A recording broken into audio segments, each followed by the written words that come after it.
Buddy. My name's Sherry. I am the owner at Odyssey Pets in Dallas, Texas. And every August we like to celebrate Rawgust. So we put a lot of our raw foods on sale and try to help people figure out what is raw if you've never heard of it and why it's so awesome. And today I'm joined with Brad from Steve's Real Food, an amazing raw food company. How are you doing today? Oh, just great, Sherry. Thanks so much for bringing me on. All right. So I know a lot of people watch this in replay, so let's just get into it. What is Steve's Real Food? So Steve's Real Food was actually the very first raw food to be nationally available on the market. It was started back in 1998 by a guy named Steve Brown.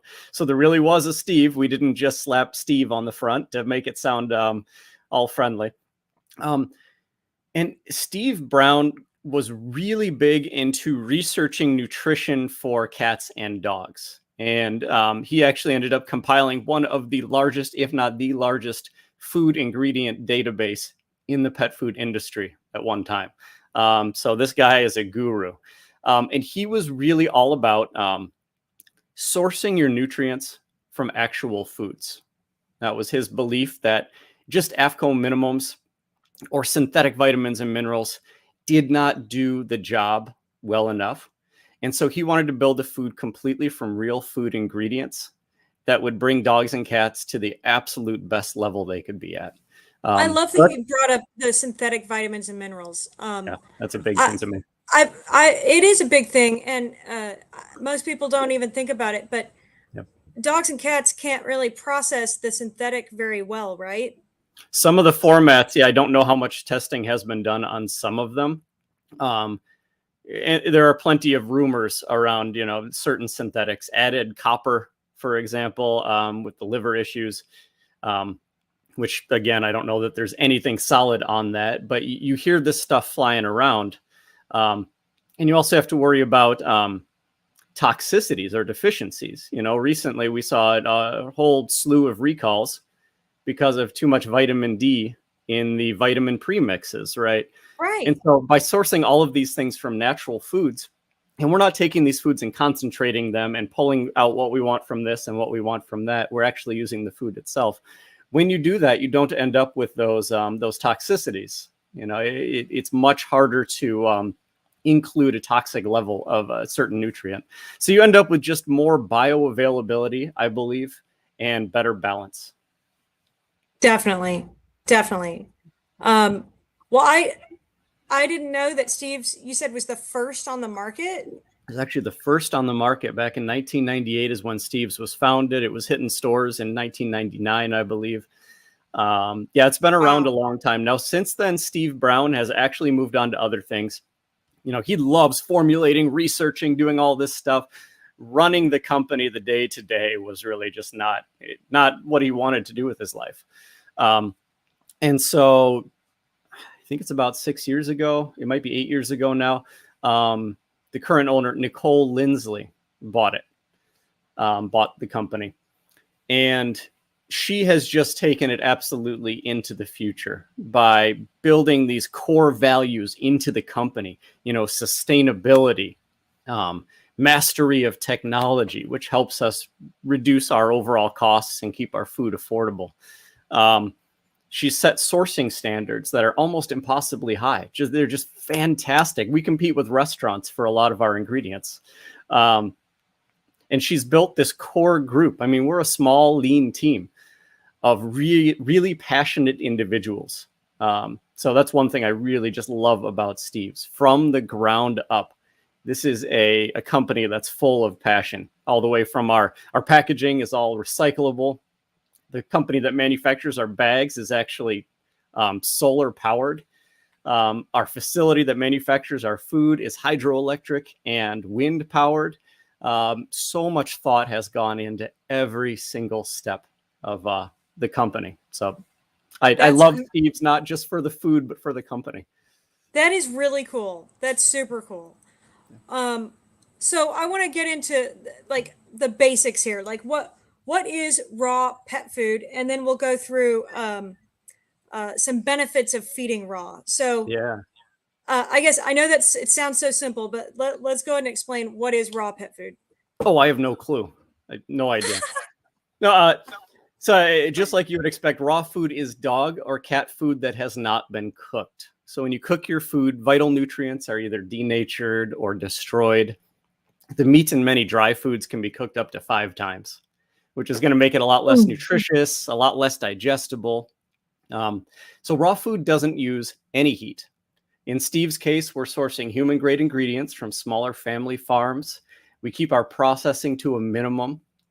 The ingredients are frozen, they're ground, they're HPP'd, which is a process I would like to get into in just a minute. It's a safety step we'll talk about. It's super duper cool. And then we shape them into patties or nuggets, and then we package them. You know, it's a very simple, low processed formula. And that's an oversimplification. I'll answer any questions you guys have, but we want to produce a whole living food, one that is safe, easy to digest, well balanced. You know, nature is creating the very best foods. We're just balancing them and getting them into your pet's bowl safely. Exactly. Well, you mentioned HPP, so let's explain that for everyone. That's high pressured pasteurization, right? High pressure processing. Yep, Processing. high pressure Okay. processing, because you can actually tailor it to do different things. So high pressure processing is the process of taking your food and putting it under immense levels of pressure. And that the pressure that we put our food at kills bacteria. That's what we're using it for, is a kill step. This helps protect dogs and cats who are eating our foods and ensure that we have a safe food every single time. And so we take our food, we put it into these long chubs, these long logs of meat, basically, and we wrap them in BPA-free plastic. We took a long time researching this, making sure that nothing leached out of the plastic into the food during the process. It's put into a water bath. The water is put under incredible amounts of pressure, and then it's cooled as well because we don't want any heat applied to it. Now, we're doing something really cool that not a lot of other companies are. We do more of a gentle HPP process. So we're using a lower pressure than standard, and we're using a shorter hold time. So what this does is it guarantees the kill of Salmonella, Listeria, E. coli, other pathogenic bacteria, but it leaves a lot of the probiotics, a lot of the good bacteria is more pressure resistant, and it leaves them alive and in the food. It also leaves the enzymes intact, and it leaves the nutrients intact and available for the dogs and cats. And we actually spent over 2 years tweaking and refining our process, because there's a lot of different ways to HPP. A lot of companies will use more pressure. They'll hold it for longer. They create a sterile food. They end up needing to supplement afterward. They have to add in a bunch of vitamins and minerals, which is not what we want. So by keeping our pressure low and our hold time low, we can create this food that is incredibly safe and yet still complete and balanced. But where I was going with that, if you want to learn more about our process or the research that we did along the way, just go on the Steve's Real Food website, click on the little magnifying glass, the little search thing, and type HPP. You can find our summary of all the studies that we did. It will show you nutrients before HPPing and after. It will tell you what we did to remedy any slight differences. It's a really cool report that Nicole put together, and I'm very glad that we share with the public. That's awesome. I wanted to touch on enzymes real quick because it's the enzymes that I guess we're going to get into why is raw so awesome. And here's one of the things that I like to point out a lot is the enzymes help break down plaque and tartar or prevent it from happening in the first place, right? So it's amazing for the teeth. I have fed raw for the past 5 years to my dogs, and I noticed huge improvements. And I've given raw bones to them throughout their entire lives. And I just lost my 16-year-old cattle dog, and I never had to have his teeth cleaned. It's amazing. It's the best. Raw bones are great, are the best dental chew. But if you feed raw food in conjunction with that, I mean, you're set. Yeah, absolutely. And that's one of the first things that people notice when they transition their dogs to raw. So about 6 years ago, I started including raw in my dog's diet. So I've got a 100-pound golden named Chucky. He's a golden of unusual size. He's big and he's broad. He's a big guy. But about 6 years ago now, I started working raw into his diet, and I was only doing 20% raw, and the rest was still his old kibble. And by the end of the month, his teeth were completely transformed. Now, he was about 4 years old at the time, so I wasn't starting with a terrible canvas here, but he was building up some tarnishing. They were starting to discolor a bit, and he definitely had that ridge of inflammation right around the edges of his gums. You know, the beginnings of gum disease. Every dog over the age of 4 has gum disease for the most part. And raw feeding just took all that right away. It was just that's amazing that it happened so fast. Just a month. It was like a month of 1 patty a day for a 100-pound dog, which is only 20% of his diet. And I noticed it so quickly. His teeth just became beautiful, clean, white. His gums looked so healthy. His energy was higher. He lost a little weight. Just across the board, he was healthier and happier. So I was going to bring this up later, but since you mentioned it, like you don't have to feed raw exclusively. It's not all. Adding any amount to the diet is going to be beneficial. Adding fresh to a bowl of kibble is essential.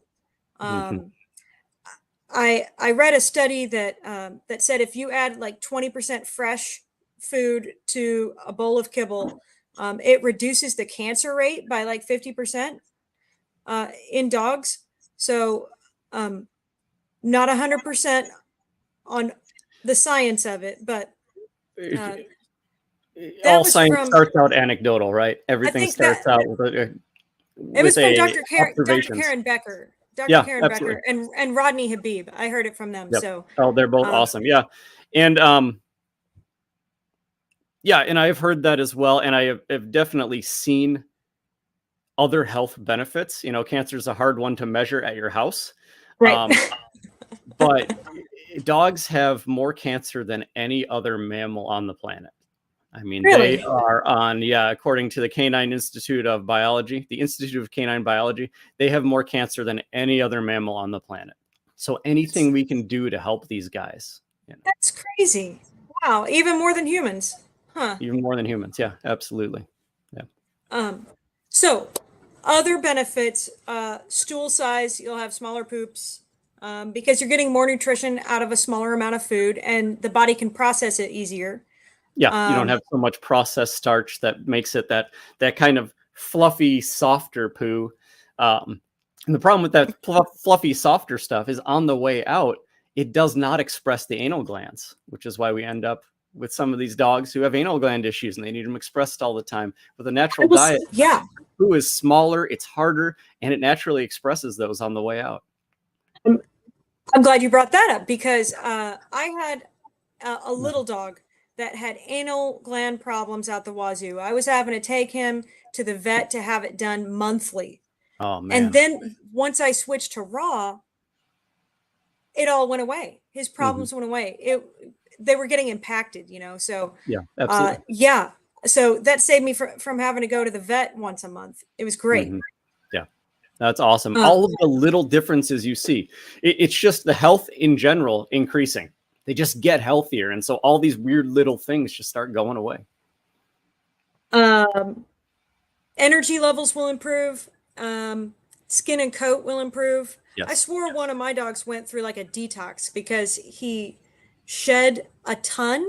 And then his coat looked shinier and healthier after shedding like crazy for 3 days. Have you heard of detox happening? I have heard of that with some dogs, and I don't. I think detox is a great word to call it. I don't know of a more accurate term for what happens, but yes, I have heard of that happening with some animals. With some animals, like with my Chucky, he just started improving. There was no like, oh, he gets a little bit worse, and then he gets so much better. Instead, it was just slow increases in overall health. But yes, I definitely have heard of that in some dogs. It didn't happen to all my dogs. It was just one of them. So yeah. Alina has joined us, and I just want to give her a shout out. She says that one downfall is that their nails grow so fast. Ha ha. I think it's the extra nutrition. Yeah. My dog's nails do grow really fast. I have to do their nails like every 3 weeks, but every dog's different. So Yeah, absolutely. They just need to be running like 10 or 15 miles a day on mixed terrain, and that'll help file them down. Sure. That's the key, guys. Easy as that. uh, well, and here in Dallas, I forget where you're at, but it's been over 100 degrees for like 2 months now, so it's a little difficult. Yeah, I I know. totally believe. Yep, I'm up here in Michigan. We were in the 90s the past 2 weeks. The humidity was just killer, so we were all indoors. But For yeah, us right now it's now, a like comfortable 80. we're having a cold front come through and it's dropping it down to 98 degrees, and we're all like, Woo! yay. Yeah, turn off the AC. Yep. Okay, is there any other points you want to add to the benefits of feeding raw? um, there's just so much to talk about when we There's talk so about the much. benefits of raw. There's the observable benefits, but there's the actual things that are going on inside their bodies. And I really nerd out on all that stuff. Well, So there's like improved digestion, less yeah, shedding. yes, Uh, absolutely. And there's some really good statistics. I don't have my usual book here. Here it is. There's some really good statistics out there. If anyone wants to dive deep and be smarter than any of us in the pet industry, I'd recommend checking out this one. I don't know if you've seen this one yet, Sherry. Dr. Connor Brady, Feeding Dogs. It's Dry or Raw, the science behind the debate. And so he focuses on published papers, on scientific things. He really, really dives into all the materials that were available in the past 20 or 30 years. And then helps translate it just into a very clear kind of overall statement. But it's amazing stuff. And you learn about how many dogs who have digestive issues, skin issues, eye issues, you learn about exactly how many of these dogs going in saw huge improvements. And it's usually in the 90%. It is, raw food does a lot for our dogs, for sure. so, and I want to say raw food does cost more than Yeah. than your average bag of kibble, but you're gonna stay out of the doctor's office. There is a guide dog group in Australia. Some years back, they switched all 216 of their dogs to a completely raw food diet from the commercial kibble brand they were feeding before. The first year, they saved $80,000. That's an average in vet bills. in vet bills. I'm sorry, yes, specifically in vet bills. So that's an average of Wow. about $400 per year per dog. So yeah, raw food's more expensive, but there are offsets. Even though they were spending more, they saved more. Yeah, they saved a decent chunk. Absolutely. And that definitely helps offset the cost. And it also, it brings about the question, what do you want out of for your dogs? Do you want, a lot of us are stuck, really having to plan our finances, and that's how it is. But would you rather, feed them lower quality food and maybe they don't have the best quality life they could, or would you rather feed them the best you can provide? And that's really where it's not all or nothing comes in, because people can feel so pressured so often to treat food like a prescription. You have to pick one and stick with it. And we would never treat our own food like that. No, yeah. That brings us to rotation. I rotate the flavors. Yes. So, if you pick Steve's and you want to feed Steve's, they have lots of flavors to choose from, and you want to rotate it, because otherwise your dog's going to get bored. And is it true that if you feed the same thing, no matter how good it is, for a long period of time, they could actually develop allergies? It can definitely contribute to food intolerances. Yes. Yeah. So rotate. It's no fun. I mean, these are animals who love food. I mean, in a way, they live for food. You're in the kitchen. I guarantee your dogs are probably paying attention to what you're doing. If they can't be in the kitchen with you spiritually in here, they're in the kitchen with you, waiting for you to drop something. These are animals that love food. And so why should we limit their experience? They're only around for so long. We should be giving them some really, really awesome foods and then moving around a little bit. Now, I rotate between proteins, just like you said, and I'll actually reserve like 20% of my dog's diet for working in new things are working in fun additions. You know, we got Yeah. chickens last year, and so I'm up to my ears in eggs, and so they get a lot of eggs fresh from the chickens. Eggs are amazing. I Oh, love to absolutely. give my dogs eggs because it's a lot of good. It's got protein, amino acids, Great source of fat. hyaluronic acid. Yeah, It's got absolutely. Which fat. helps Yeah. in the joints. Yep, absolutely. Really healthy fats, tons of minerals. Yeah, super duper healthy. Now, do you give them the shells too? I do, because mine are straight from my chickens. I've heard before people having holdups about doing grocery store chicken egg shells. Hmm. I haven't looked too deeply into that, again, because I have the chickens. I just give them those. And I think on days where they feel like they could use those nutrients, they will eat the eggs. I mean, the shell. And there are some Mhm. days where they leave the shell there. So I think they let their body decide. Okay. Okay. Um, so I mean, you there are so many bullet points. Let me just hit a couple more. If your Yep. dog has a lot of allergies, like they get hot spots all the time, and you haven't tried raw, those Mhm. hot spots will definitely be improved if you go with a fresh, unprocessed diet. It's the most species appropriate thing you could ever feed.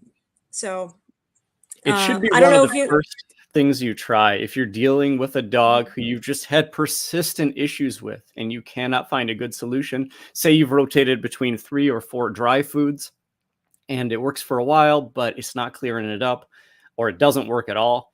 Raw food should definitely be one of your very first steps. It's Mhm. helped so many dogs.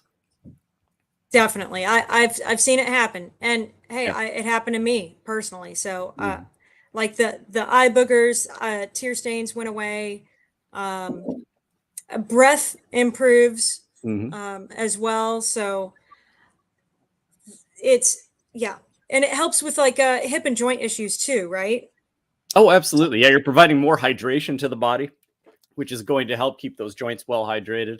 But then you're including nutrients that you don't always get in cooked foods. There are a lot of nutrients in foods that are not deemed essential. It may be because our body can produce them, but as you get older, you kind of lose your ability to keep up with your body's needs with some of these nutrients. And so providing them in whole form through the foods is one of the very best things you can do for your pets. And hyaluronic acid is a great example. It helps cushion the joints, helps keep them lubricated. It does a ton of other stuff. You see it pop up a lot in cosmetics now because it holds Yes, moisture really well at the molecular level. And so it helps keep wrinkles away and helps keep your skin looking young. But it does, I use it. yeah, but it does so many other things inside your body too. They're actually using it now, or trying it out on accelerating healing for people Really? who need that. Yeah, absolutely. But yeah, providing that's one tiny nutrient out of so many um, different things that you can get from raw, uncooked foods. You know, we're discovering new things about food every single day. And so by using these natural ingredients, we're already taking advantage of that. We don't have to hurry up and try to synthesize this or that or this or that to try to keep up with nature. We're just using Right. nature. Yeah. Exactly. Exactly. Natural is often I've found the best way. Um, I want to move on real quick to Mhm. some misconceptions. And I also wanted to say, don't microwave your raw food. Don't microwave your raw food. Yeah. I've had customers, they're like, oh, how do I defrost this? Can I just put it in the microwave? I'm like, well, you could, but you're defeating the purpose because when you apply heat to it, it kills those good enzymes we were talking about, kills off some of the nutrients. So, It can um, unbalance it. Yeah. Um, yeah. it I would rather see people feed it frozen than microwave it. And I have Uh, found that one of my dogs actually likes it more frosty, and mhm. another one likes it really defrosted and mushy. So, you can experiment and see what your dog likes best. Mhm. But no, to defrost, you can keep it in the refrigerator for up to 3 days, right? Yep, Um, absolutely. or you could just let it like defrost on the counter for 30 minutes and then feed it. But I Mhm. usually put mine in a Tupperware in the refrigerator overnight, and then it's good to feed out the next day. Yeah, Um, Messy Mutts makes these awesome bowls with silicone lids, and they come in a set of 3. And so I've got breakfast in the fridge with its little lid on there, and it's defrosting. And I've got dinner in the fridge with its little lid on there, and I've got another bowl in the dishwasher. And that way I can just keep That's cycling through them. that's a great idea. Oh, Yeah. they're awesome. Yeah, they're great little bowls. Yeah. I know it. One thing that I was worried about was like the preparation and feeding, how much of a pain in the butt is that going to be in my daily routine? But once I got my routine down, it it's really not bad. And Honestly, I think it's yeah. easy. I like it more than feeding kibble. I do still do kibble every now and then for convenience, or if I'm going out of town and don't want to burden whoever's watching my dogs. But I'm not a fan of scooping halfway down into that bag, getting the grease all over my elbow. Just, I don't like it. Whereas I handle meat for my family all the time. And so for me, going to the freezer, grabbing a few patties. If it's a hot day, I'll take them right outside and toss them for the dog. There's so many different ways you can work this into your dog's diet. You can do what I did with the Messy Mutts bowls, or you can just take a handful of nuggets and sprinkle them on your dog's breakfast, wait half an hour, let them at it. Yeah. You really don't have to. There's no hard and fast way to do this. Yeah. Figure out what works for your lifestyle and your budget, pretty much. Yeah, absolutely. So easy. So another big question that I get asked is people are worried about salmonella, especially like they'll see the raw chicken flavor on the shelf and like they're kind of freaked out by it. But these commercial raw food pet food companies are tested stringently, and these foods are safer as far as salmonella goes than even like the meat that we get at the grocery store for ourselves. I heard that every 1 out of 5 chicken thigh packages has salmonella in it, but the FDA lets that slide because they know we're going to cook it. But with the raw pet foods, like every batch is tested, right? Every batch is tested. Yep. We do small batches too. They're less than 1,000 pounds per batch. Yep. And everything gets tested for that harmful bacteria. Again, because we are sourcing such high quality meat, there's less risk of that coming in through our supply chain. And then because we're using that HPP process, that high pressure processing, that eliminates all of it. It's no question. It's all eliminated, and we do test anyway, just to make sure. But yeah, I mean, you pointed out something that I'd like to expand just a little bit. So salmonella is not a raw food issue. Salmonella is a pet food in general issue. 98% of the recalls by weight over the past 10 years or so have been actually dry foods. Yeah, absolutely. So we live in a bacterial world. I mean, bacteria outnumbers your own cells 10 to 1 in your body. You have a lot of bacteria in your body. It's all over the place. So we don't necessarily want sterile. What we want is safe. And by having that kill step in there, that does ensure a very safe food, which is further than a lot of other formats of food are going. The other thing I wanted to say is, isn't the pH in like dogs and cats' stomachs around like 1.0? So they can actually ingest salmonella, and it usually does not affect them as long as it's a healthy animal. Salmonella Salmonella like a pH of about 4. And so a pH of 1 is like being dropped into battery acid. Right. So they can process it, but the problem is humans touching it and then not, properly handling and washing their hands. So yeah. Absolutely. So, I do get a lot of people asking things like, well, what if my dog eats the raw food and then licks me? And really that's the same as him eating his dry food and licking you. In fact, in most cases, the raw food is cleaner because we we have a process and we do the testing afterward to make sure that it's clean. So a lot of times it is cleaner, and you just have to remember every dog, no matter what it's fed, is going to lick its own butt, so just don't make out with your dog and you don't have to worry about that as much. I will say I let my dogs lick my face, but like their breath is great because they eat raw, and I feel safe about it. So yeah. I mean, we are really good at we have defenses against pathogenic bacteria. It's not like a tiny little drop of salmonella is going to just wreck us. There are thresholds for all of this. Yeah. Right. Are there any other misconceptions that you commonly hear? Yes, raw foods are not balanced. They are Mm. unsafe and not balanced. I hear that one all the time. And here's the thing. Raw food is always lumped together under the same umbrella, right? It could be made at home. There's a lot of recipes online to make your own raw food, and a lot of them are not balanced. Right, it Um, can be done, it can be but done, absolutely, and it's not terribly hard. So for those of you who are thinking about it, don't be discouraged. yeah. But make sure you're doing your due diligence. Make sure that it's that AFCO, that it has an AFCO certification is a really easy way to check. But just make sure you're doing your due diligence on that. But there's a meat processing plant near me, and they make their own raw dog food as well. There's a great chance that that's not complete and balanced.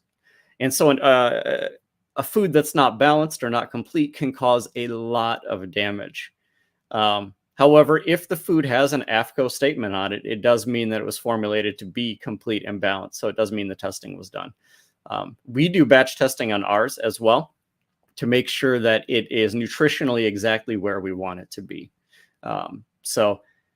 The complete and balanced thing, yes, there are raw foods out there that are not complete and balanced, but that's not true for all raw foods. Some of them are just amazingly balanced, and that Steve's is one of those. I just had a question pop up in my head. There's two schools of thought on the whole vegetable thing. So some people think, you have to have it. Then there's others that say you don't need it, and then there's some that are like you have to have a certain amount. So how much veg is in Steve's food, like the percentage? Yeah, so Steve's original diets are 80% meat, organ, and bone, and 20% produce. So we have about 20% in there, and everything in there is fulfilling an awesome role. Romaine lettuce is the one I like to pick on the most because it looks like a filler. But dark leafy greens are actually really, really potent at reducing risk of cancer. They're full of folate and vitamin K and a bunch of other great stuff. And there's some great testing out there. They did a test on Scottish Terriers. Again, Rodney Habib talked all about this. Yeah. Where they fed them dark leafy greens. They were using a variety of different vegetables. But yeah, they used dark leafy greens, and they fed them to some of the dogs just 3 times a week. So it was just a small inclusion. And they saw massive reductions in the cancer rates of these Scottish Terriers. Now, this is one specific type of cancer, and it's just, you're just opening the door on a bunch of testing that really needs to take place.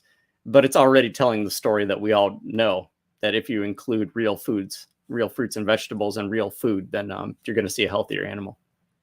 And when I heard about that study, I was like really surprised that they weren't adding fresh meat to the bowl. It was like fresh leafy greens, and Yeah. it was that beneficial. I was like, wow. It's incredible. Yeah. Yeah. So I figure you guys have to put a good amount of variety of vegetables in there to cover all of your nutritional bases. Yes. As far as the vitamins go. So yes, because since you're not adding the vitamin pack. That's right. We're not using the vitamin. So everything. So yes, we have to include a variety of fruits and vegetables, but we try to stay as species appropriate as possible. We want to keep things low sugar, right. Lower carb, higher prebiotic fiber. There's a bunch of stuff that we're aiming at. But yeah, some of these ingredients have been in the food since Steve Brown first developed it, just because he built such solid formulas back in the 90s. I think you guys are the only ones on the market that include goat milk in there too, right?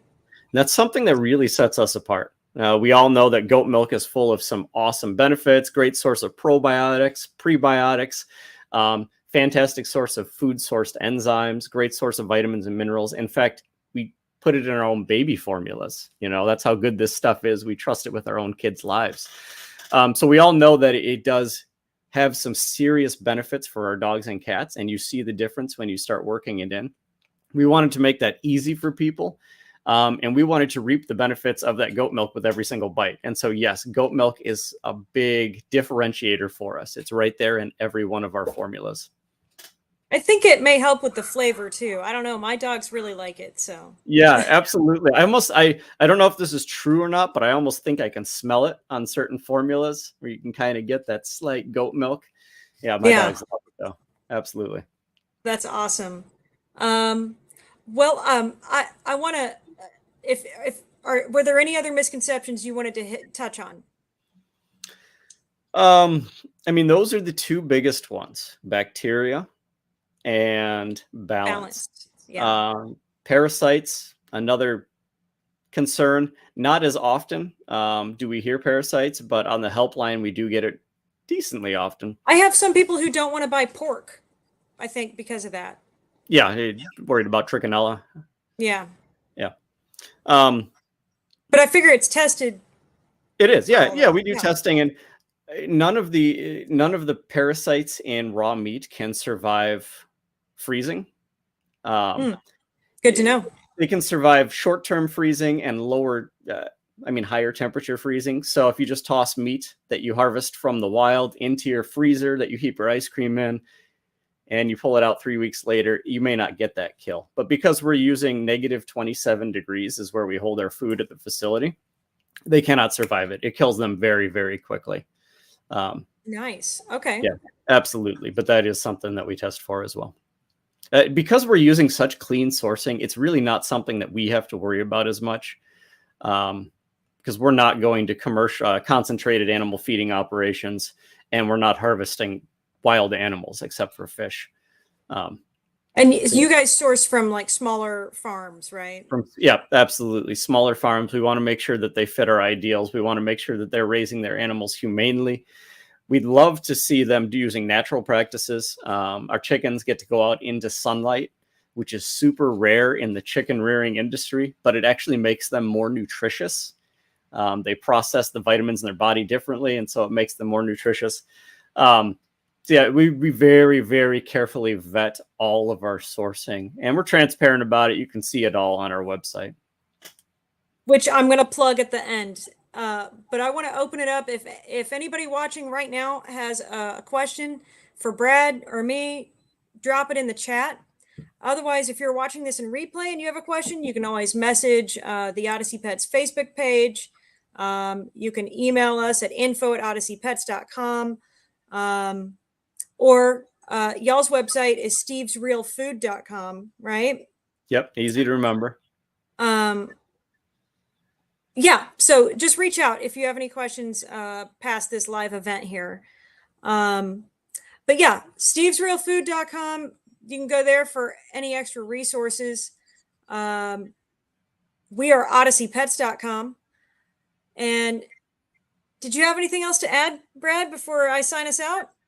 Yeah, I mean, I just want to say, if you guys want to learn more about raw food, about animals, about nutrition, all of that stuff, check out our Facebook page, because we do webinars for the general public. We usually do them once a month. Sometimes we do them more often, where you can learn a lot more. And we will have this chat style Q&A going during the entire webinar as well. So if you guys want some more, check it out. Yeah, we have lots more stories to share. We have some good information. Steve's is really good about education, and Brad is very good at explaining things. So, thanks. It looks like we do have a couple of comments that came through. Alina asked, do you have raw for cats? Yes, we do, Alina. In fact, all of our original formulas. Let's see if we can get this up here to the screen. All of our original Steve's Real Food formulas are formulated for both dogs and cats. We're making sure there's enough taurine, enough arginine, the things that are essential for cats but not dogs. We're making sure those are present in both foods at the right levels. And we've been feeding cats and dogs for over 20 years. So, I mean, they tend to really dig those formulas. We also make a specific prey model cat food. So that's 95% meat, organ and bone, and then 5% natural supplements. And that's available in frozen and freeze-dried, just like all the rest of our formulas. Our cat food is called Quest. So you don't see Steve's Real Food on the front of that. Instead, you see Quest. But you should be able to recognize it from our packaging. We're the only ones I know of who are using packaging that is this fully recyclable Interstero certified stuff. Speaking of packaging, Sheila commented and says she appreciates the bulk packaging. It's very easy for multiple dogs. Her dogs love Steve's. Awesome. That's super cool. Yeah, I love the bulk packaging as well. I got that 100-pound golden, so he's eating 5 patties a day. So getting those bulk boxes, the 20-pound boxes, there's 40 nuggets in there, makes my life so much easier. And then the fact that we wrap them into sleeves. So you open up that bulk box, and there are 2 Ziploc bags on the inside full of patties. Makes it very easy for me to work them into my freezers. I don't have to find a place for that whole box because it's imposing to look at. That's good to know. That's good to know. We actually sell a lot of bulk, but because you do save too. I don't know if I've done the math with Steve's, but with I think on average, when you buy bulk raw, you save between like 60 cents and $1 per pound. So it's like a significant savings. And a lot of people are worried about the space in their freezer, but that's really good to know that y'all's is like packaged separately on the inside, and then you can take that out and wedge that in somewhere. Yeah, makes it a lot easier. You don't have to choose between ice cream and feeding your dog right. You can have both. Yeah, for sure. Our bulk nuggets are the same. I don't know if you guys have our bulk nuggets, but we have just about it's almost a 10-pound box. And again, you look at it and it's like, how am I going to fit that in my freezer, guys? You open that up and there are 2 just about 5-pound bags of nuggets. Makes it very easy to stick them in your freezer and still have room for that ice cream. I think we mainly carry the nuggets. Yeah. Oh, okay. Yeah. So, but I can order whatever you guys want. Again, we're in North Dallas. But yeah, I thank you guys for your comments. And I want to thank you, Brad, for joining us. Anytime. It's been very enlightening. And if anybody wants to subscribe to our newsletter to know about the sales, by the way, Steve's is on sale at Odyssey Pets this month for $4 off the 5-pound bag. So if you want to try it out, hit us up this month because you'll save $4 a bag. But text OP Big D to 22828 for any upcoming sales or events like this one. We'll send an email out about it. But yeah, thank you again for joining us, Brad, and thank you guys for watching, and we will see you next time.